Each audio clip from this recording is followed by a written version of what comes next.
গ্রাউন্ডে কিছু উদ্ধার করা যায়।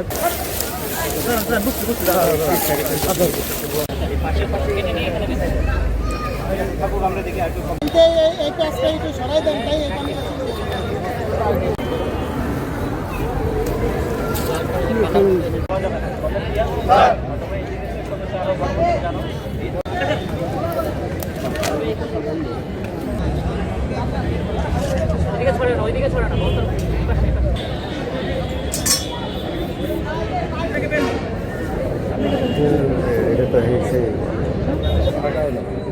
সমস্যা বড়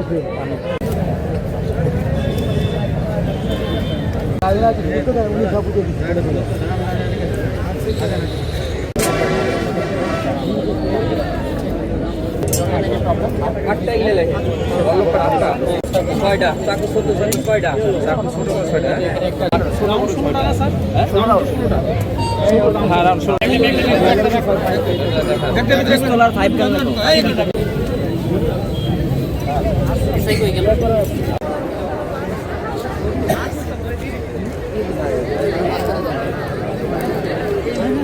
ফরিদপুর আর্মি ক্যাম্প একটি অপারেশন পরিচালনা করি এবং পরিচালনা করার সময় আপনারা দেখতে পেয়েছেন এই পুকুর থেকে আমরা বিপুল পরিমাণে দেশীয় অস্ত্র, সাথে 6টি রাইফেল, ম্যাগাজিন পেয়েছি আরও 6টি, এবং সাথে 16 রাউন্ড অ্যামুনিশন এবং 2টি শর্টগান অ্যামুনিশন আমরা এখান থেকে উদ্ধার করতে পেরেছি।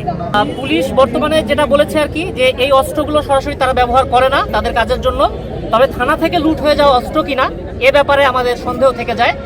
এই পিস্তলগুলো সবগুলোই আমরা মোটামুটিভাবে সক্রিয় হিসেবে পেয়েছি এবং আমরা দেখলাম একটি পিস্তলের গায়ের উপরে লেখা আছে মেড ইন ইউএসএ। ধারণা করা হচ্ছে এগুলো বাইরের দেশের পিস্তল।